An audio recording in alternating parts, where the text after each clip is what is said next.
Hello, I am Sarah from Frühlingsgabe Microfarm, and today we are going to talk about Angora rabbit color genetics.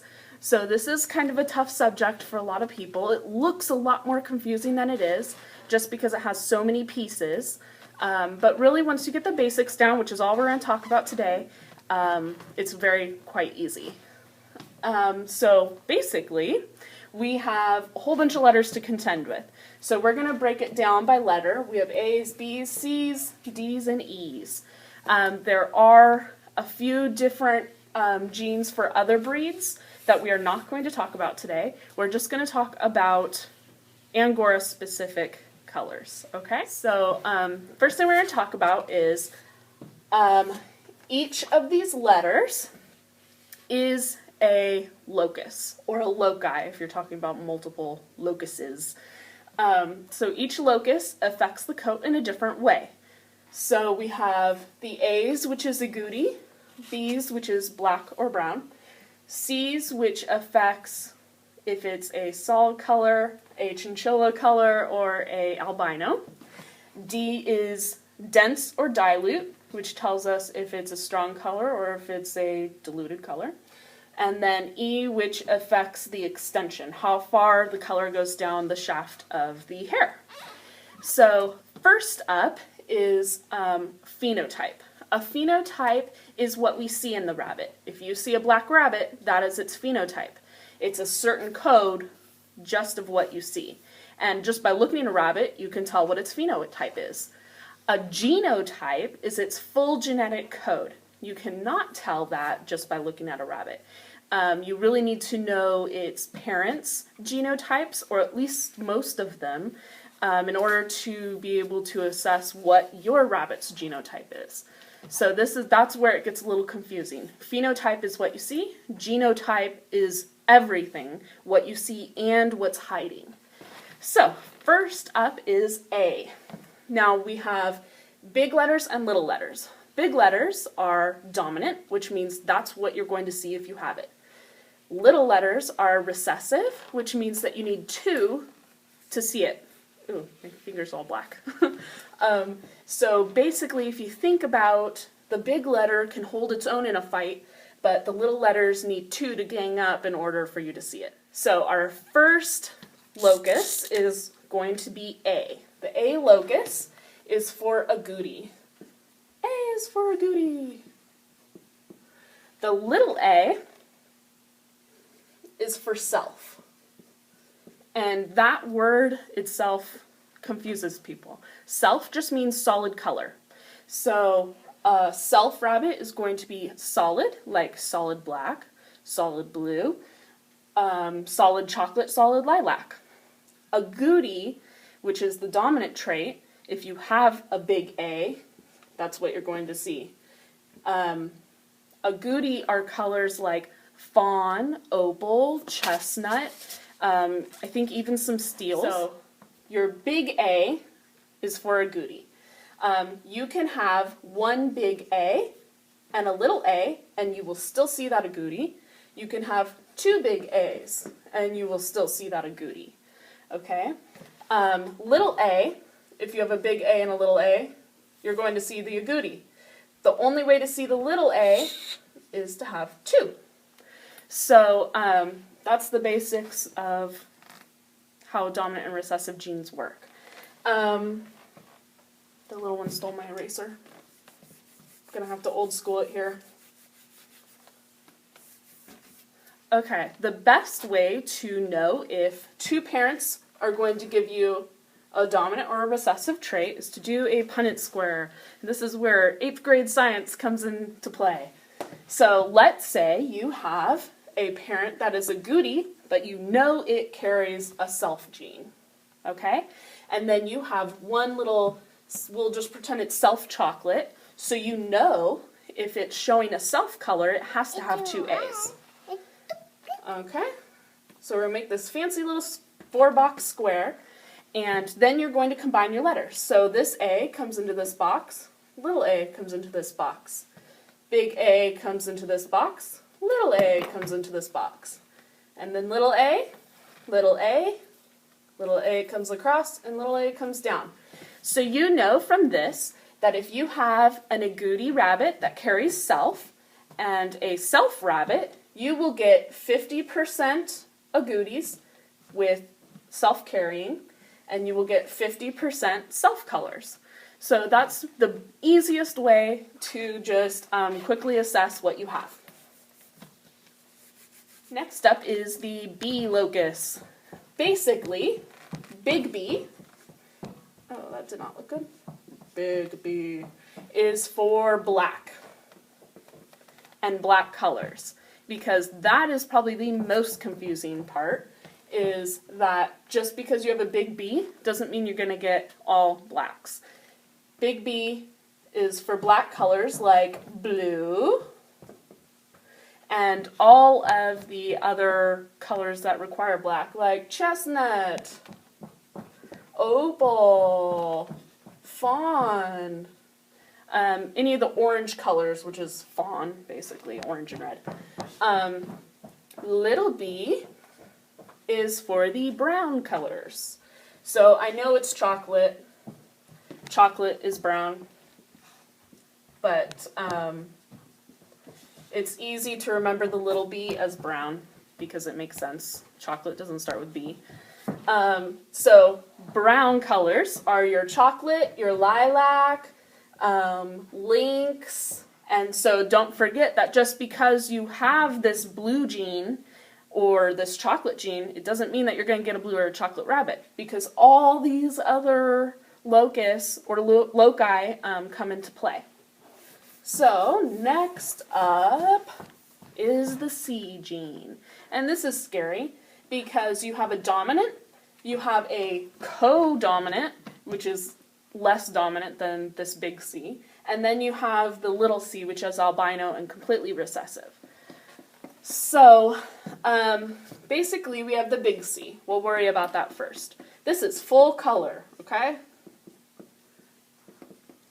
Full color. Biggest, as good as it can be. Next is you have kind of a tie for dominance on this chinchilla gene. You have a chinchilla dark, and then you have a chinchilla light. They're co-dominant, but they also interact with each other. So if you have both for one rabbit, all kinds of things can happen, which we're not going to go into right now because it's scary. So once you have your co-dominants down for the chinchilla colors, then you have the C, little c, which is for albino. If you have a big C and a little c, you are going to get your full color still, because it's in there. If you have two little c's, you are going to end up with albino. And that's the only way to get albino is two little c's. And just because your rabbit isn't white doesn't mean that it doesn't carry this. In fact, all of my rabbits are colored. However, all of them carry the albino gene. So when I combine my two rabbits, I usually get about 25% of the litter is albino. What are you going to do? The chinchilla, however, if we want to add a big C for full color, and then another parent gives this rabbit a chinchilla light, let's say, it's still going to be full color, because that big C's in there, and that's what wins. If you have a chinchilla light or dark next to an albino, your rabbit is going to be chinchilla colored, because this still wins over this little guy, okay? So we kind of have C's covered there. That's probably like as bad as it gets, is the chinchillas. All right, next we have the D locus. And it's also a very easy one. Big D is for dense. We're going to keep these D words, because really it stands for non-dilute, which is kind of weird. Because it's dominant, it should get the name rights. So we have D for big D for dense, and little d for dilute. Okay, so imagine you have a cup of Kool-Aid, red Kool-Aid, okay? If you pour half of that out and fill it up the rest of the way with water, it's going to be pink, not red anymore, right? Well, that's how this works. If you have a black rabbit, okay, with a dense gene, you're going to see black. But if you have a black rabbit with this dilute gene, the recessive, you are going to get blue. So, basically, big D colors and little d colors. We have, this would be black, and its diluted version would be blue. Big D version would be chocolate. Little d version would be lilac. That's about as easy as it gets, right? So big D is always dominant over little d. Easy peasy. Okay, and our last one is big E, little e, and this is for extension. So, big E is full extension. There we go. Extension. Full extension is the big E. Little e is non-extension. So what that means is the big E, if we have even just one or two, the color extends for the full length of the hair shaft. So here's my hair shaft. Big E goes all the way to the tips. And try and remember that with Angoras, this is wool. Okay, so no matter what, just because you have a black rabbit, your wool's going to be kind of gray anyway. So, non-extension, you have your hair shaft. It doesn't quite go all the way. It only goes about halfway. And this is where you get your tortoiseshell colors, which I have a million of.